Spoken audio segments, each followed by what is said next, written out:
Lembrai-vos, ó Puríssima Virgem Maria, que jamais se tem ouvido que deixasseis de socorrer e consolar a quem vos invocou, implorando a vossa proteção e assistência. Assim, pois, animado com igual confiança, como a Mãe Amantíssima, ó Virgem das Virgens, a vós recorro, de vós me valho, gemendo sob o peso de meus pecados, humildemente me prostro a vossos pés. Não rejeiteis as minhas súplicas, ó Virgem de Caravaggio, mas dignai-vos de as ouvir propícia e de me alcançar a graça que vos peço. Amém.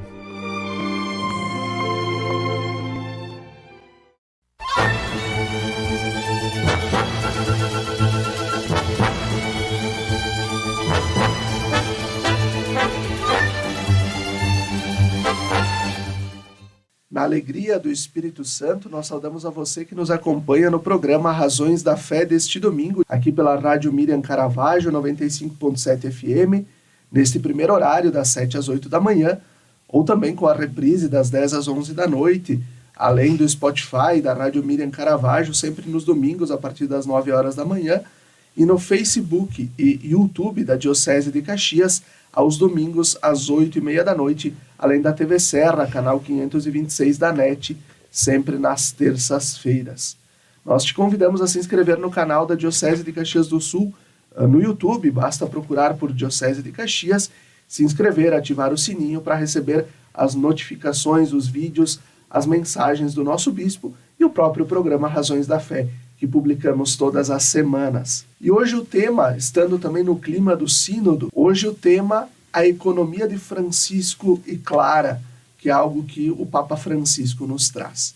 Nós temos como convidados o padre Gilney Fronza, que é sacerdote da nossa Diocese de Caxias do Sul, tem formação em filosofia e teologia, foi coordenador de pastoral da nossa Diocese e atualmente ele é integrante do Centro de Estudos em Direitos Humanos, presidente da Associação Cultural São João Vianney, do clero diocesano, e também pároco da paróquia São Pio X, em Caxias do Sul. Olá, Padre Gilney, obrigado pela tua presença. Olá, saúdo a todos, obrigado pelo convite, e vamos juntos debater. Também saúdo que vai ser apresentada, Maria Brendali Costa, irmã.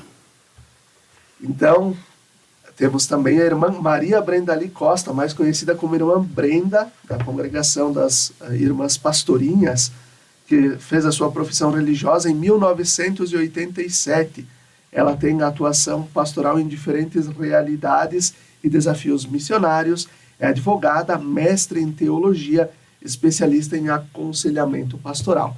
Olá, irmã Brenda, obrigado pela tua presença. Bom dia, oi, tudo de bom para vocês e para nós aqui da mesa também. Perfeito. Eu começo recordando que nós estamos neste processo do sínodo. Nós vivenciamos o sínodo, a fase local, com a abertura aqui no Santuário de Caravaggio, lá em 2021. Fizemos toda a escuta diocesana, que reuniu mais de 7.000 pessoas, 7.000 respostas sobre o caminho que já trilhamos juntos enquanto igreja e o que precisamos melhorar. E tudo isso foi compilado, enviado para a CNBB. A CNBB, por sua vez, enviou para o CELAM. O CELAM enviou para Roma, para a Secretaria do Sínodo, que preparou o instrumento de trabalho. O instrumento de trabalho ele privilegia algo que é muito importante quando falamos de igreja: a catolicidade da igreja, a universalidade da igreja, que é algo que o Papa Francisco busca retomar e fortalecer. Padre Gilney, quem é o Papa Francisco e qual a sua importância para a igreja nesse tempo da história? Acho que esta questão deve ser dividida em 3 partes. A primeira é que o Papa Francisco é um argentino, Mário Bergoglio, portanto é um latino-americano. É um latino-americano e sabe muito bem das mazelas e da riqueza deste canto do mundo. E sendo assim, é um Papa que extravasa a humanidade, que quer estar junto, que quer fazer as refeições juntos, que se comove, que busca abraçar as pessoas. E é também alguém que veio e conhece toda a problemática da ditadura da Argentina, dos desaparecidos da Argentina. Então, é um homem consciente do seu lugar social. É um homem que brotou de um ambiente vivido por ele, experimentado por ele, amado por ele, e não esquecendo de que ele tem um contato muito bonito com a Igreja do Brasil, porque ele assumiu a Conferência de Aparecida. Ele foi um dos redatores, o relator, enfim, e ele muitas vezes fez referência. Ele tem uma estima especial pela nossa gente, né? Já esteve aqui, e pela Amazônia, o Sínodo da Amazônia, lembramos. Então, ele é um homem daqui, é um homem conhecedor, é um homem com os pés do lugar social desta nossa América Latina. De outra parte, ele também é herdeiro de uma tradição do Vaticano II. A gente lembra, olha, João 23, a gente lembra Paulo VI, a gente lembra São João Paulo II, Bento XVI, para chegarmos ao Papa Francisco. Eu sou desta geração que viveu essa transformação. E o Papa Francisco vai buscar lá no Concílio Vaticano II as orientações, as diretrizes. É um homem profundamente engajado e comprometido e com a alma assim em comunhão com esta que é a grande novidade que a Igreja apresentou para esse nosso tempo. Uma igreja tão próxima, uma igreja que fala a linguagem do local, uma igreja encarnada, uma igreja de liturgias também que pensam a vivência das pessoas. Enfim, este nosso Papa Francisco, ele tem estas duas situações, o lugar social, herdeiro desta tradição religiosa. Ele mesmo disse, é preciso não esquecer desta tradição, porém viver também o tempo presente. Então, dentro desta que é vamos dizer assim, a concretização, e isso ele buscou muito dentro desse tempo dele, de concretizar as tomadas de decisão, o encaminhamento, a visão da igreja como povo de Deus, e também o Papa Francisco, ele é herdeiro. Lembram quando ele foi eleito, o cardeal Holmes disse, não se esqueça dos pobres, e ele assumiu o nome de Francisco. Não é só o nome, ele assumiu a atitude.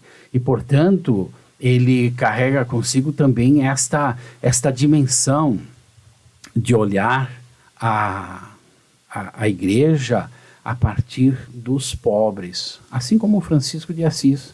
Os pobres, que são os migrantes, que são os andarilhos, que são, enfim, todos aqueles que mais necessitam neste momento do olhar e que nós vemos uma certa indiferença, especialmente pós-Covid.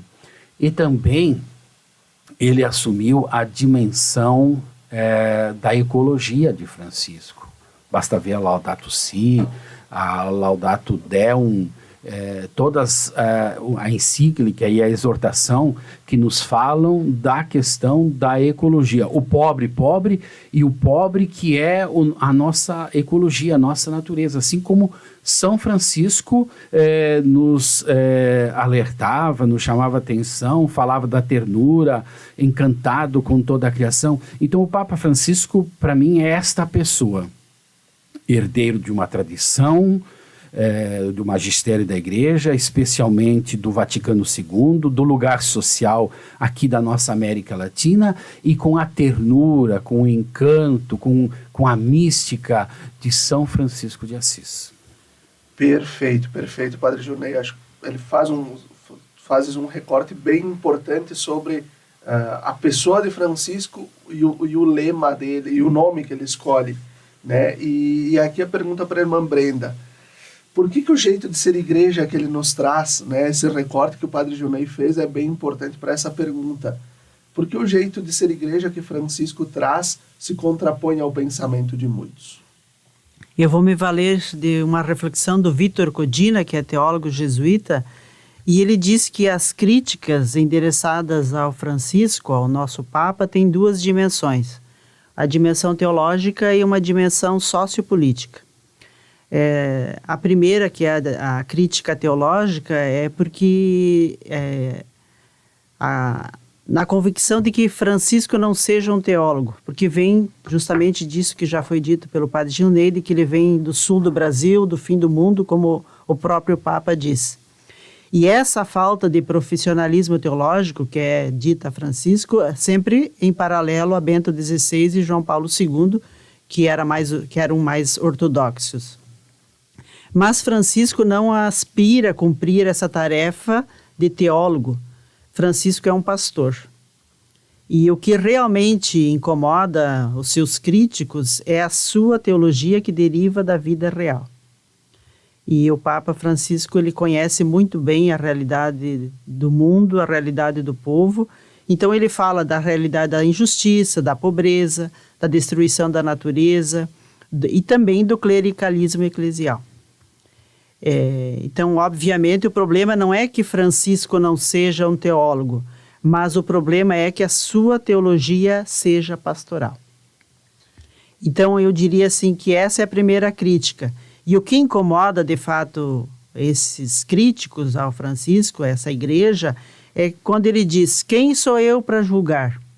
Aí ele vai a Lampedusa, né, quando circula entre os refugiados e imigrantes, e ele fala que não devemos construir muros contra os refugiados, mas pontes de diálogo e hospitalidade, que a igreja deve se mover e sair de si mesma, que a igreja deve alcançar as periferias do mundo, que os pobres são um lugar teológico, uma fonte de revelação, e que o clericalismo é a lepra da igreja. E depois ele enumera 14 tentações da Cúria Romana. E essa outra crítica, embora toda essa crítica, se sabe que o Papa Francisco é um pastor com cheiro de ovelhas e que a sua mensagem está em perfeita continuidade com a tradição profético-bíblica e com a doutrina social da igreja. A segunda crítica, que é sociopolítica e que tem a ver com a primeira também, porque é uma visão de mundo, e o que incomoda esse povo todo é a clarividência profética de Francisco. E principalmente a sua crítica ao paradigma antropocêntrico e tecnocrático que destrói a natureza, polui o meio ambiente.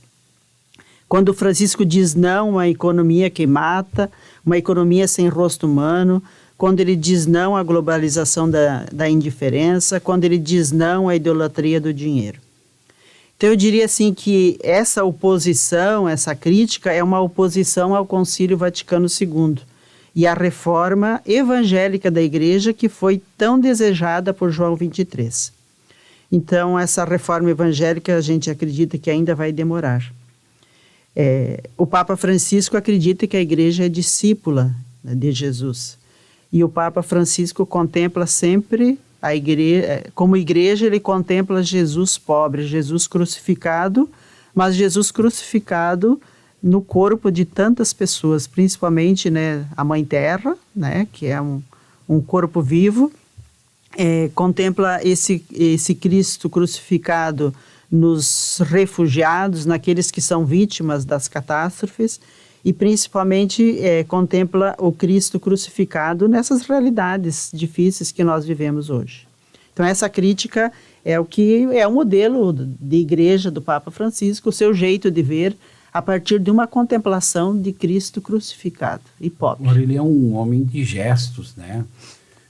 as palavras sempre acompanhadas de gesto. Quem não lembra ele caminhando sozinho naquele momento do início da pandemia, e ele fazendo aquela oração ali no pátio do Vaticano, como quem carregando o peso todo das nossas expectativas, das nossas preces.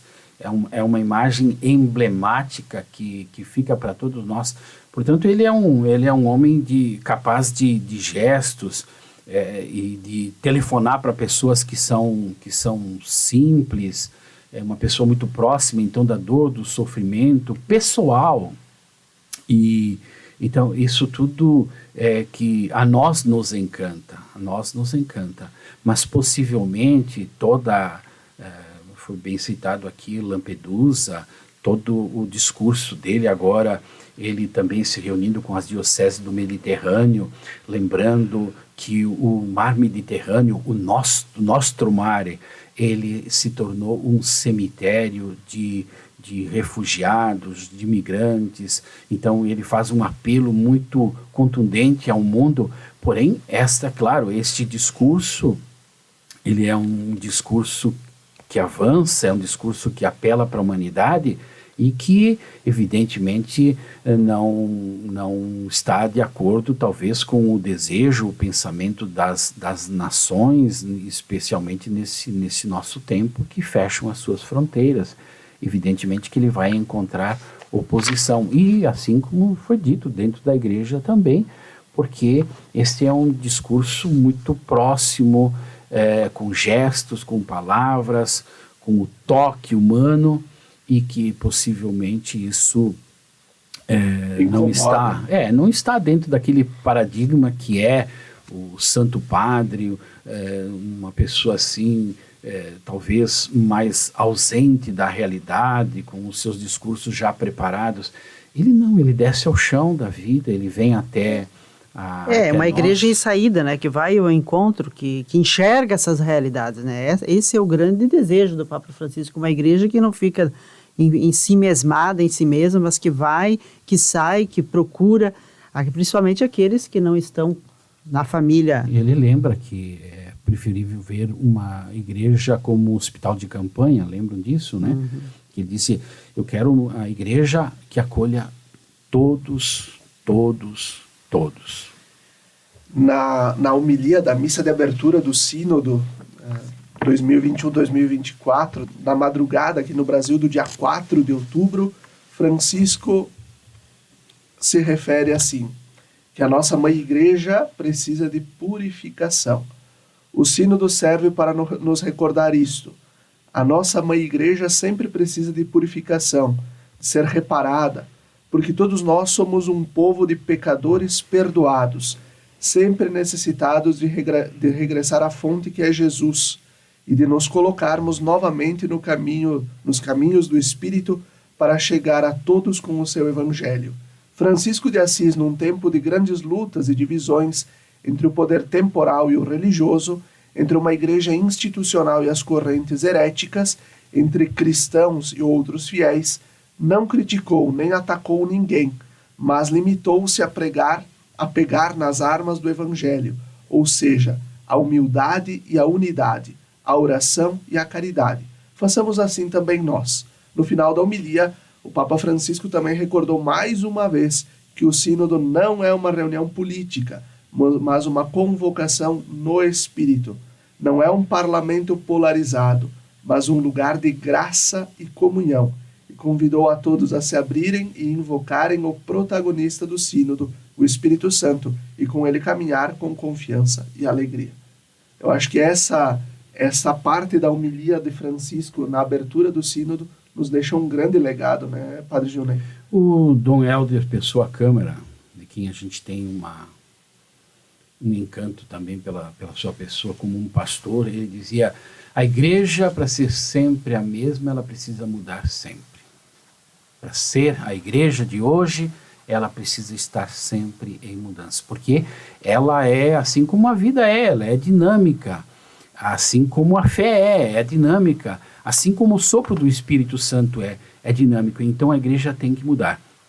Mas lembrar que a gente mantém aquelas que são as principais, o norte principal, que vem ali carregado pelo Vaticano II, dizendo que a nossa igreja é a igreja do povo de Deus a caminho, a igreja que caminha. Portanto, uma igreja que está construindo uma nova humanidade.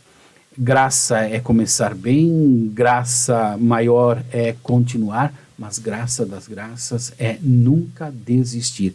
E é este caminho que o Papa Francisco escolhe para nós como igreja, e diria, para fechar, para mim, a definição do Papa Francisco hoje é um homem de processos. Ele inicia processos.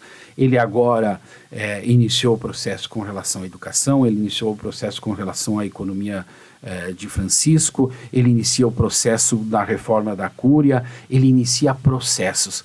Não vai resolver tudo, não vai encaminhar tudo, mas é um homem que fala do processo, assim como é a vida. Nós estamos num processo, o já e o ainda não. Perfeito, e assim a gente vai concluindo o primeiro bloco do nosso programa Razões da Fé deste domingo. Fique conosco, até daqui a pouco.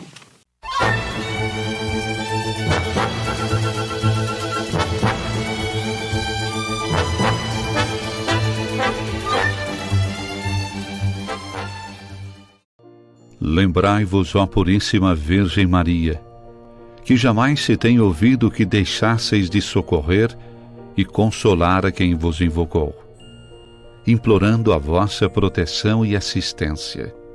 Assim, pois, animado com igual confiança, como a Mãe Amantíssima, ó Virgem das Virgens, a vós recorro, de vós me valho, gemendo sob o peso de meus pecados, humildemente me prostro a vossos pés.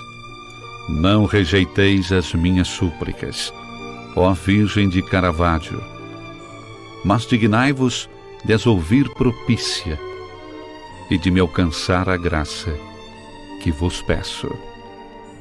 Amém.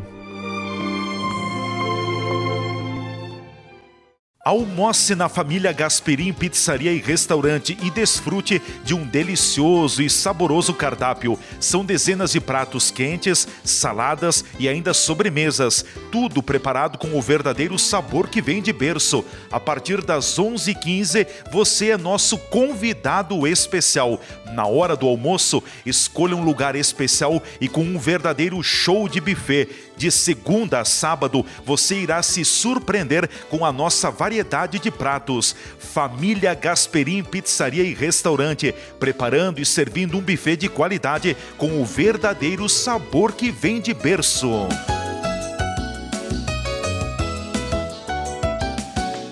A receita de um grande amor é carinho e saber a hora certa de esquentar a relação. É sempre inventar coisas juntos e misturar as histórias de cada um. Todo grande amor foi feito para durar. E você, está pronto para um relacionamento sério com as suas panelas inox? Tramontina, o prazer de fazer bonito. Vem cá, você está interessado em recuperar os seus dentes fixos? Gostaria de realizar implantes dentários sem precisar de enxerto ósseo? E quer abandonar de vez a dentadura e ter seus dentes fixos em até uma semana? Então você precisa ir direto na Oral Sim Farroupilha, porque aqui temos a solução perfeita para tudo isso. Agende uma avaliação e tire todas as suas dúvidas. Oral Sim. Nossa missão é transformar sorrisos. Avenida Júlio de Cacilhos, 1343, Centro. Fone 54 3771 0210.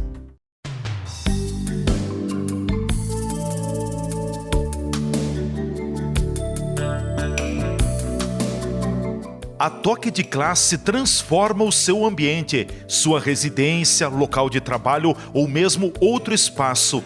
Dê vida, Dê uma repaginada e deixe seu ambiente diferenciado, aconchegante e com aquele visual que você merece. A loja Toque de Classe conta com uma equipe especializada que te ajudará a criar e decorar o seu espaço. Temos centenas de opções de artigos decorativos e também louças para deixar a sua mesa ainda mais bonita.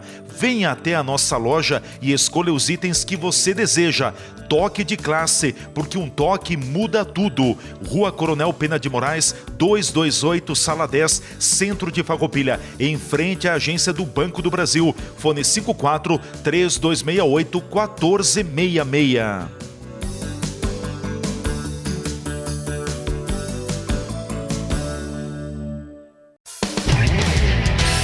Estas imagens que você está vendo aí são das 4 unidades do Grupo Bigfer no país.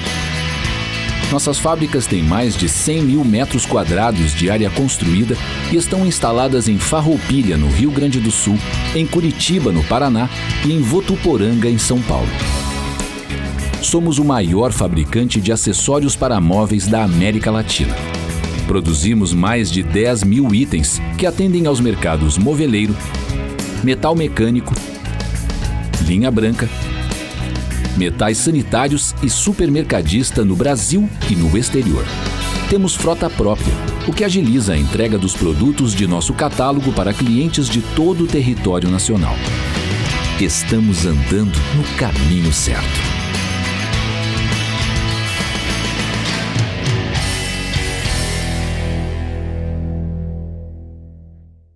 A Milon Móveis e Esquadrias tem as soluções para sua obra, construção ou reforma.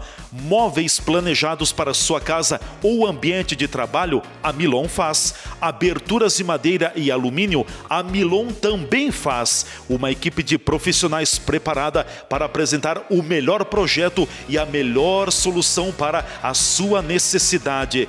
Tradição, qualidade e experiência é com a Milon. Há mais de 43 anos, marcando presença na sua vida. Em Nova Milano, Rua Ismael Piazza, 450. Fones 54-3268-0550 e 984-34-8117. De segunda a sexta-feira, sempre às 17 horas e aos domingos às 11 horas, acompanhe a transmissão da Santa Missa direto do Santuário de Nossa Senhora de Caravaggio. Fique ligado na TV Serra, canais 26 e 526 da NET Claro, no Facebook TV Serra Farroupilha ou então conectado ao nosso site www.tvserra.tv e reze conosco. Na Palavra de Deus e na Eucaristia, alimentamos nossa vida e fortalecemos nossa caminhada. Missa direto do Santuário de Nossa Senhora de Caravaggio na sua TV Serra. Momento de oração, fé e devoção na padroeira da Diocese de Caxias do Sul e da cidade de Farroupilha. Patrocínio Tramontina, o prazer de fazer bonito. TV Serra, levando o Santuário de Caravaggio até você.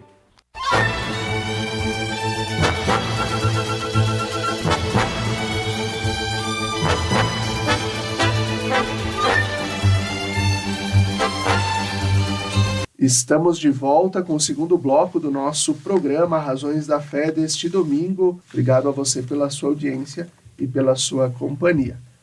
Nosso tema de hoje é a economia de Francisco e Clara, e como convidados nós temos o padre Gilney Fronza e a irmã Brenda Costa.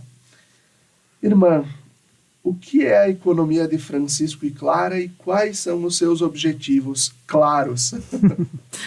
Então, enganchando na conclusão da resposta anterior que o padre Gilney colocava, o Papa Francisco tem como carro-chefe esses 3 blocos, né? A questão da educação, que ele fala do Pacto Educativo Global, a ecologia integral, e daí temos a Laudato Si, e essa questão da economia, que ele no dia 1º de maio de 2019, ele convocou os jovens economistas e empresários que estudam e praticam uma economia alternativa para fazer pensar uma economia que faz viver e não mata, uma economia que inclui e não exclui, humaniza e não desumaniza. E o grande objetivo dessa convocação é elaborar um pacto para mudar a economia atual e dar uma alma à economia de amanhã. Aí depois veio a pandemia, né, ali no início de 2019, 2020, que impediu o presencial, que era o encontro que ia ter em Assis. Mas os trabalhos remotos continuaram. E o Papa Francisco diz a esses jovens que nossa geração deixou muitas riquezas como legado, mas essa geração que está aqui não conseguiu cuidar do planeta. E não estamos também cuidando da paz. E indica o bem viver como uma perspectiva mística de cuidado e relação com a terra.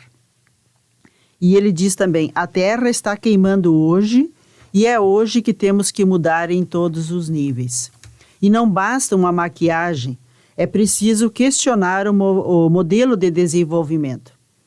E o Papa diz, porque se falamos de transição ecológica, os recursos naturais e a terra, as medidas que adotarmos serão sempre insuficientes ou doentes na raiz.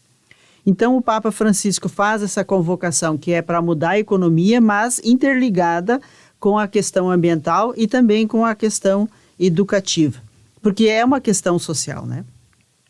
E ele diz também isso, nós homens nos últimos 2 séculos crescemos às custas da terra, ela pagou a conta. Muitas vezes a saqueamos para aumentar o nosso bem-estar e nem mesmo o bem-estar de todos, mas de um pequeno grupo. Mas enquanto o nosso sistema produzir descartes e nós operarmos de acordo com esse sistema, seremos cúmplices de uma economia que mata. Então a grande convocação do Papa para esses jovens economistas é olhar para essa economia que está aí, esse sistema econômico, que ele chama de capitalista, que gera um monte de pessoas que são descartadas. Então, como realmar essa economia que está aí com propostas alternativas? E a grande questão que ele faz é por que as pessoas sofrem por causa do sistema econômico dominante? O que temos a ver com as desigualdades que se espalham por aí? E ele pede que nessa travessia do olhar a realidade econômica ao achar alternativas, se faça essa travessia alimentando a razão que analisa, constata e articula com os saberes do coração. Então ele não quer uma economia que seja racional, também ele não quer só projetos que encham papéis, mas ele quer que os jovens economistas, empresários, grandes pensadores nessa área consigam sair da razão para uma ação, mas uma ação que nasça de um sentimento do coração. Então ele diz, já existem muitas alternativas, milhares de pessoas, grupos já fazem nos pequenos grupos ações concretas e alternativas a essa economia.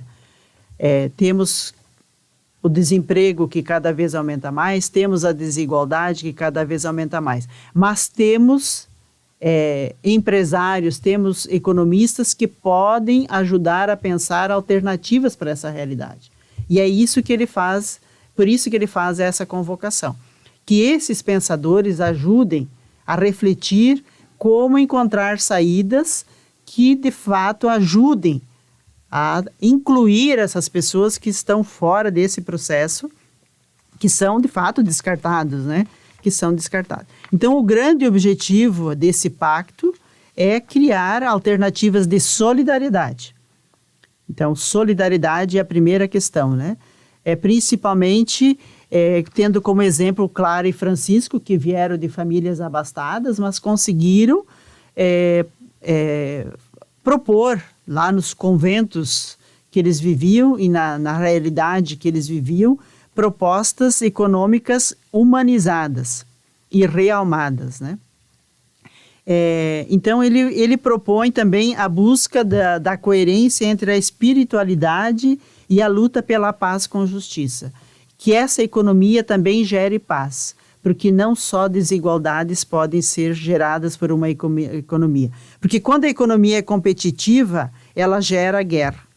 Aí vem as práticas cooperativas e solidárias, a questão da biodiversidade, e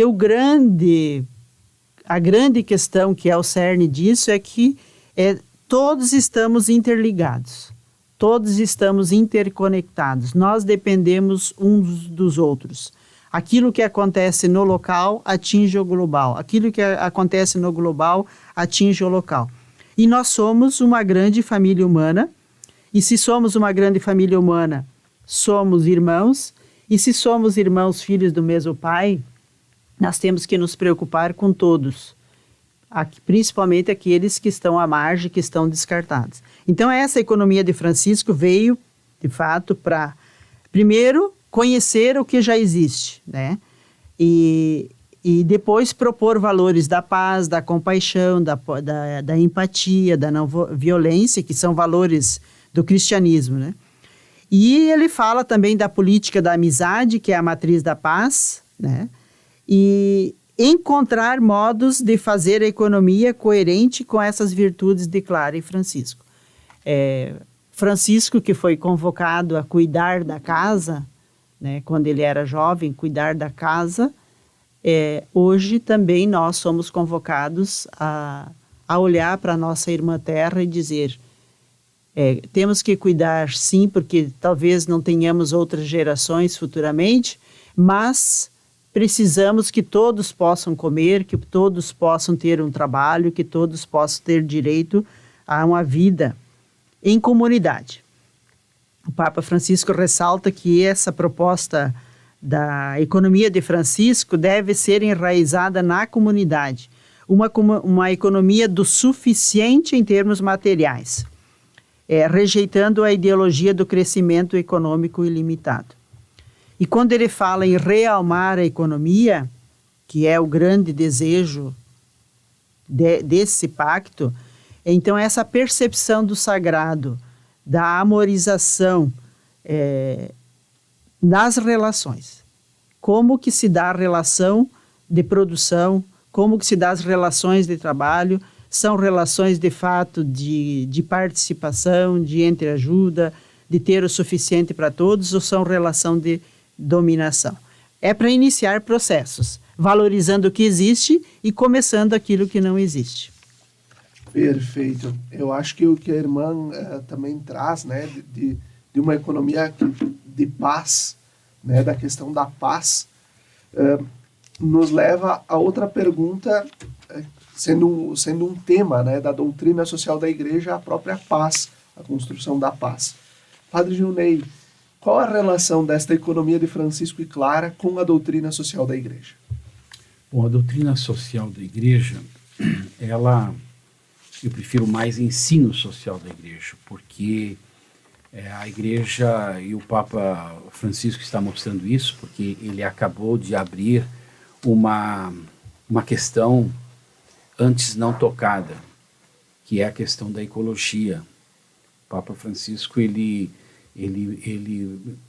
consegue colocar dentro também da pauta da humanidade toda essa preocupação com a ecologia, e porque é a nossa casa, porque é a casa comum, e fazermos também nós refletirmos esta condição humana de sermos aqui. Então, o ensino social, que nós chamamos de doutrina, não é algo pronto, mas é algo que vai se aperfeiçoando. O que o Papa Francisco faz? Ele percebe quais são os males do mundo. Quais são os males? A desigualdade, a expropriação, uma economia de acúmulo, e que vai gerando uma miserabilidade grande. Então, ele propõe alguns remédios para estas crises, para estes males, e vai nos ajudando a iniciar esses processos, portanto.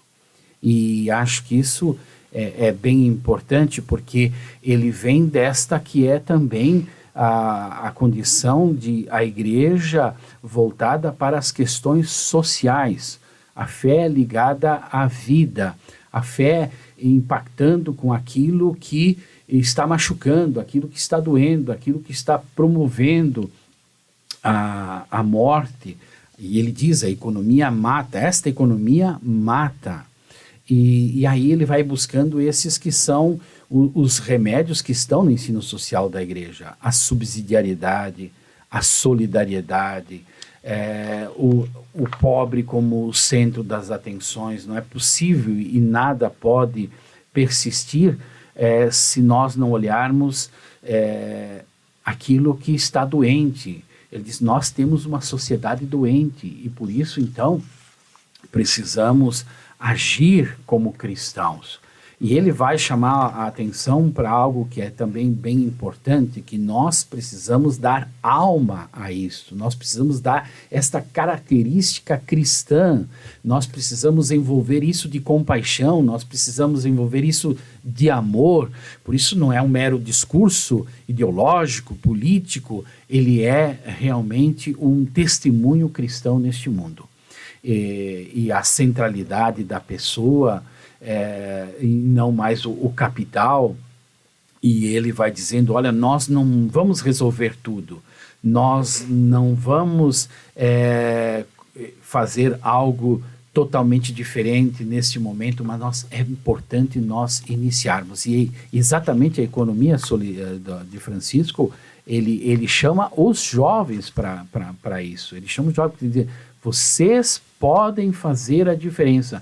Nós não precisamos nos conformar com a realidade que aí está. Nós precisamos transformar. Isso São Paulo vai dizer também, não vos conformeis com a mentalidade do mundo, transformar. Então, todos esses aspectos que busca lá, pensem bem, João Paulo II, o capital não é o centro, na labor exercem, o trabalho, se você quer perceber se existe injustiça ou não numa sociedade, olhe as relações trabalhistas. Se você quer perceber se uma sociedade é democrática ou não, olhe as questões todas que estão implicadas com a vida. E é isso que ele vai fazer-nos beber do ensino social, desta visão social que o Evangelho também nos ajuda a ver, situações que possam erradicar estes males, possam erradicar essas doenças que nós temos, como a desigualdade, como a fome, como a violência. E portanto, aqui ele vai sugerindo que a gente faça o pacto pela educação, que a gente faça o pacto por uma economia de Francisco, já foi bem acenado pela irmã Brenda. Nós olhamos Jesus Cristo, Deus que se despiu da sua divindade, e nós vemos São Francisco também fazendo este gesto e se colocando inteiramente a serviço desta causa maior dos pobres. É por isso que a economia proposta, a economia de Francisco é clara, mais do que objetivos, ela tem princípios. E esses princípios são enraizados na doutrina social da igreja. Então, por exemplo, eu vou citar alguns, né? Cremos na ecologia integral, no desenvolvimento integral, no bem comum, que é uma grande questão da doutrina social da igreja, né? Cremos que tudo está interligado. Cremos na potência das periferias vivas, cremos na economia a serviço da vida, cremos na comunidade como saída, cremos na educação integral e cremos na solidariedade e no clamor dos povos. Então, todos esses princípios, que são os princípios da economia de Clara e Francisco, são princípios que nasceram da doutrina social da igreja e das encíclicas e de todos os documentos da doutrina social da igreja. Por exemplo, quando pega a questão da doutrina social e o Papa fala muito da questão da ecologia pela Laudato Si e agora essa nova exortação, mas a gente vai lembrar lá em Paulo VI, que dizia na Popular o progresso não pode ser ilimitado. a nossa natureza, ela tem um limite. Não dá só para expropriar, não dá só para explorar, não dá só para sugar o que a ecologia tem. É preciso ter cuidado, é preciso ter respeito, é preciso se sentir parte também deste ambiente, que não é o meio ambiente, que é um ambiente inteiro do qual nós também fazemos parte. E se nós não buscarmos aquela que é também uma linha da doutrina social, o bem comum, se nós não erradicarmos o individualismo das nossas ações, se nós não erradicarmos a ganância das nossas ações, a nossa autossuficiência, então nós vamos perecer todos. E também só acrescentaria a questão do mundo do trabalho, que é uma grande questão também da doutrina social da igreja, e que essa economia de Francisco veio também para justamente atender essa realidade. O bem de todos, que todos possam ter acesso aos bens de sobrevivência primeiro, né? Então a questão da fome, e também na questão das relações, que as relações estão gerando cada vez mais desigualdade. Então que essa economia conseguisse na prática, por isso que é uma economia que nasce do coração e da contemplação de Jesus crucificado. Não é uma economia igual a essa que está aí. Ela tem que incluir, tem que ter um jeito diferente de se relacionar e de conduzir as questões. Não só para ter lucro, que é a grande questão econômica hoje, ou ter dinheiro, mas que possa incluir esses refugiados que agora cada vez crescem mais, né? Pessoas que por causa das questões climáticas andam pelo mundo procurando trabalho, procurando vida digna. Nós podemos falar aqui dos nossos municípios. Quantas pessoas chegam todos os dias que estão saindo dos seus lugares para poder sobreviver, para poder ter comida e poder ter um trabalho digno. Agora, tudo isto, a gente ainda recorda que a palavra economia vem de oikos, do grego, que significa casa. Normas, o jeito de nós vivermos na casa comum, que o Papa Francisco vai dizendo. Então, isso nos faz também lembrar de que quando nós falamos deste processo, nós não estamos só olhando, ou talvez não seja esse o foco principal, porque hoje tudo vira mercadoria, tudo tem um preço, tudo se paga. E o Papa Francisco está dizendo não olhar só o aspecto financeiro, mas ele é muito maior, ele integra a nossa condição humana de viver, de coexistir, de estar integrado dentro deste que é também o mundo em que nós vivemos. Isso me faz ter saudade dos tempos das nossas comunidades. Hoje o individualismo exacerbado, ele vai destruindo essas relações comunitárias. Nós vemos, assim, grandes iniciativas no passado comunitárias, universidades, hospitais. A gente vê agora, nesses dias em que nós fomos atingidos pelas fortes chuvas, enfim, todo o lado solidário das pessoas, as construções que estão propondo agora, as recuperações de hospital, tudo se dá por esse vínculo, por esse sentimento que nós somos próximos, nós somos irmãos e nós precisamos estar buscando uma saída que é conjunta, que é fraterna. E por isso nós vamos nos empenhar, nós vamos ajudar, nós vamos fazer a nossa contribuição, nós vamos emprestar a nossa força de trabalho, nós vamos desenvolver ideias.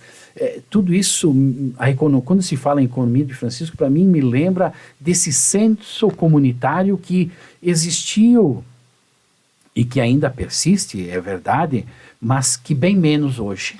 E que talvez esteja necessitando de realmar, como também Francisco propõe com a economia. Nós percebemos, o padre Gilney traz a questão das chuvas e das enchentes, né? O quão solidária foi a nossa igreja, está sendo, não só com o empréstimo das estruturas, mas mesmo com a colaboração, com as coletas, com as doações, e não só a igreja católica, mas a sociedade como um todo. Mas esse senso comunitário ainda existe, só que talvez precise ser realmado. Nós aprendemos no amor e na dor. E é evidente que isso está acontecendo entre nós, é uma causa de sofrimento e que gerou nas pessoas uma grande esperança, porque as pessoas disseram: eu posso ajudar, eu poderia estar no lugar, se colocar no lugar. Então é por isso que nós buscamos dentro do ensino social também a pessoa do pobre, agora mais ainda a pessoa, ou esta dimensão da ecologia, a terra, a natureza, a ecologia, como também o pobre que sofre, e vermos que todas essas situações que vão acontecendo, elas acontecem aqui, acolá, com pessoas que fazem o seu trabalho dia a dia e que talvez agora estejamos nos dando conta de que tudo está muito integrado. E nós também. A fraternidade é o jeito de responder ao individualismo. O comunitário é o jeito de responder ao individualismo. Nós precisamos nos integrar. É isso tudo que o Senhor Jesus, na sua missão, e o ensino social também nos ajuda a entender. Essa nova economia é uma forma também de vencermos a cultura do descarte, irmã Brenda. Sim, eu acredito que a igreja tem esse grande papel, né, e essa grande missão de dar essa alma. E a alma nova só nasce do coração que contempla esse Jesus crucificado. Ela não é racional.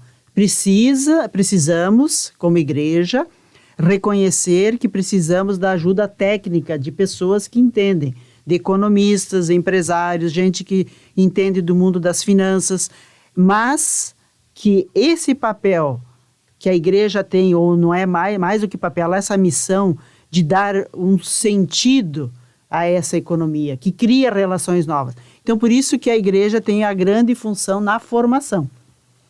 Eu acredito que a formação de leigos e leigas, religiosos, religiosas, pastores, que conheçam primeiro o Evangelho, conheçam Jesus Cristo, primeiro isso, porque é daí que brota, e também conheçam a doutrina social da igreja, né, na sua origem, estudem, que então o papel da igreja é a formação de consciência, conheçam depois, que é o primeiro momento, né, conhecer a realidade, porque às vezes a gente só usa chavões e não conhece de fato os desafios locais, o que existe de sofrimento por causa da economia, o que eu tenho a ver com esse sofrimento, com essas desigualdades econômicas.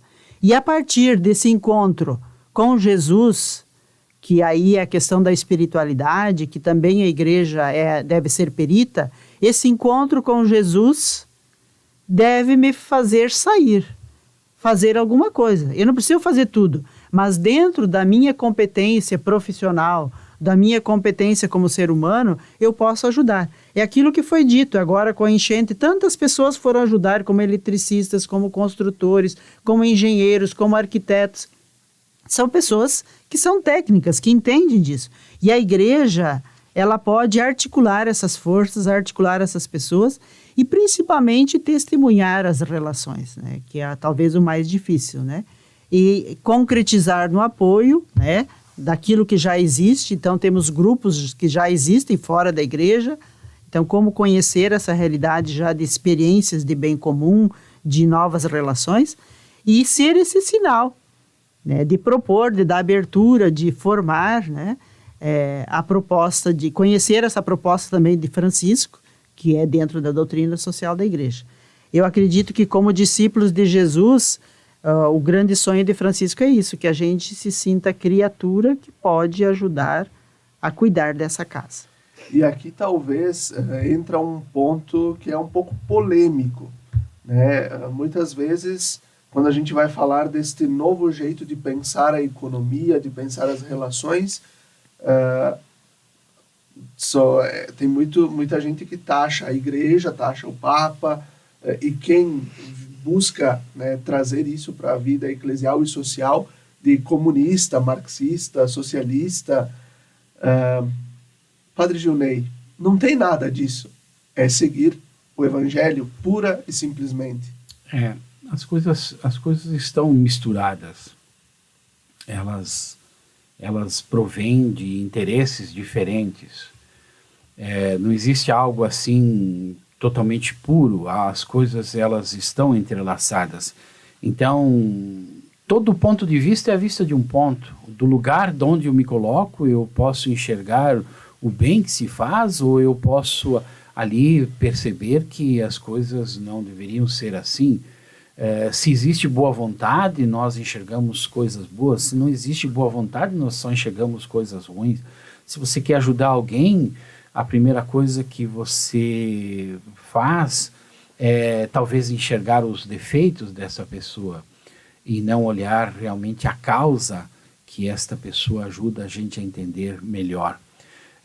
Portanto, eu ainda lembro o Dom Helder que dizia, quando me pergunto por que tanta pobreza, por que tanta miséria, e se eu pergunto, e se eu me proponho a ajudar, então eu sou um santo. Mas se eu pergunto, mas por quê? Por que isso cresce cada vez mais? Por que a dor, o sofrimento, a miséria, a violência crescem cada vez mais? Então eu sou confundido não mais como um cristão, mas com qualquer outra prática ideológica, política, quando na verdade ali existe um sofrimento, e esse sofrimento não é fruto da escolha, ele é fruto de uma causa social. O Papa Bento XVI vai dizer, a fome no mundo não é porque faltam alimentos, mas é porque faltam condições sociais de fazermos esta partilha. Tem impedimentos. A nossa sociedade, ela se desenvolve, ela cresce em cima de um sentimento egoísta de ser. Então, é preciso desfazer este mal entendido e por isso que a gente apela muito para o Evangelho de Nosso Senhor Jesus Cristo. De dizer assim, no tempo da multiplicação dos pães, se Jesus tivesse só multiplicado os pães, haveria abundância, mas não haveria partilha. O milagre está em que aquelas pessoas elas foram se desfazendo dos seus próprios interesses e fazendo com que todos pudessem ter aquilo que era necessário. E acho que esta é a visão cristã, que o ensino social, que a economia de Francisco nos ajuda a entender. E que esse é um processo que é demorado e é um processo que exige o respeito, exige o diálogo, existe um entendimento, e é por isso que nós estamos continuando essa nossa tarefa, né, de ajudar, de organizar, de favorecer para que esses momentos possam acontecer em todas as nossas comunidades também. Perfeito.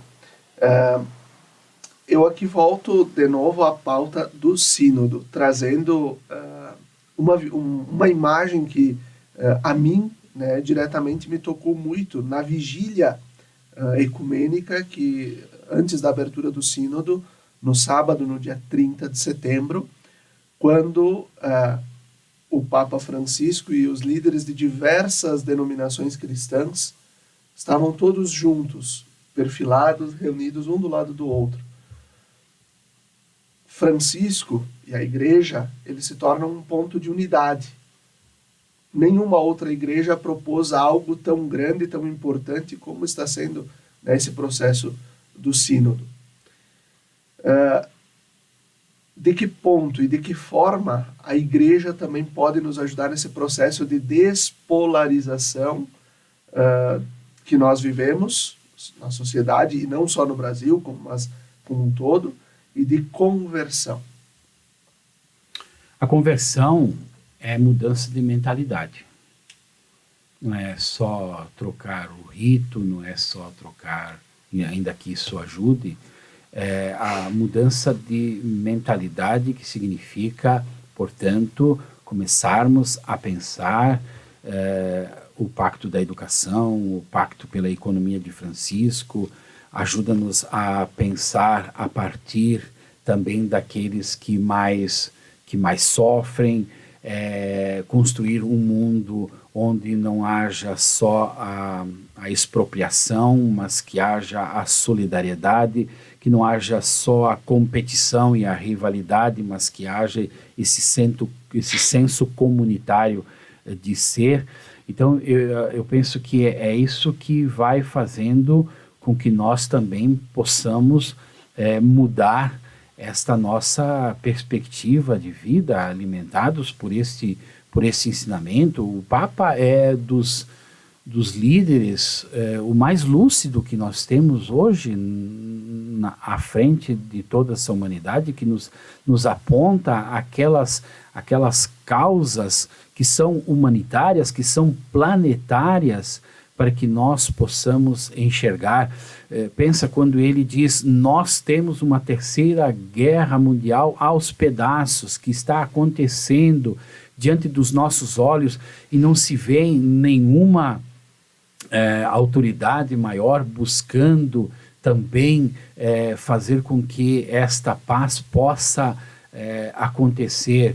Ou quando você fala da ecologia, não tem órgãos maiores que possam fazer essa exigência enquanto planeta, enquanto nossa casa, nossa terra. Tudo isso vai gerando dentro de nós esta consciência de que nós não podemos continuar nesta direção. E lembrando que essa questão da sinodalidade é próprio da igreja, né? Caminhar juntos, fazer juntos. E também nessa questão econômica, mas também nessa questão de cuidado da natureza, né? É a essência da igreja a ajudar, né, que as pessoas criem novas relações. Criem novas relações na prática, na vida em comunidade, né? É essa encarnação que a gente faz lá na minha comunidade, na minha paróquia, ou na paróquia que eu trabalho, né? Por que essa enchente que aconteceu aqui no Rio Grande do Sul, esse grande fenômeno que aconteceu, mexeu com tanta gente? Porque atingiu a todos, não atingiu só os mais pobres, que geralmente é aquele refrão, né? Moro na beira do rio. Atingiu a todos. E é isso que o Papa quer que a gente entenda. Que os problemas da economia, os problemas do meio ambiente, os problemas da ecologia estão atingindo a todos nós. E a solução desses problemas tem que ser realizadas por todos nós. Ontem um empresário dizia: olhem para nós, porque também a mudança aqui nesse nosso município depende do trabalho. Então, criar trabalho, um trabalho bom para que as pessoas se sintam com dignidade. E essa é a função da igreja, fazer todo mundo se sentir importante, se sentir irmão, porque é responsável um pelos outros. E assim a gente vai concluindo o programa Razões da Fé. Nós agradecemos ao Padre Gilney, à irmã Brenda, pela presença e pelo debate, pelo bate-papo que nós tivemos hoje. E a gente agradece a você pela sua audiência, pela sua companhia. Até a próxima semana, até o próximo domingo. Fiquem bem.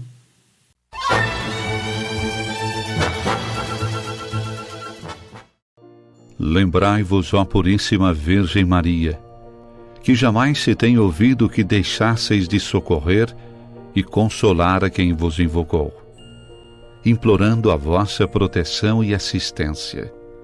Assim, pois, animado com igual confiança, como a Mãe Amantíssima, ó Virgem das Virgens, a vós recorro, de vós me valho, gemendo sob o peso de meus pecados, humildemente me prostro a vossos pés.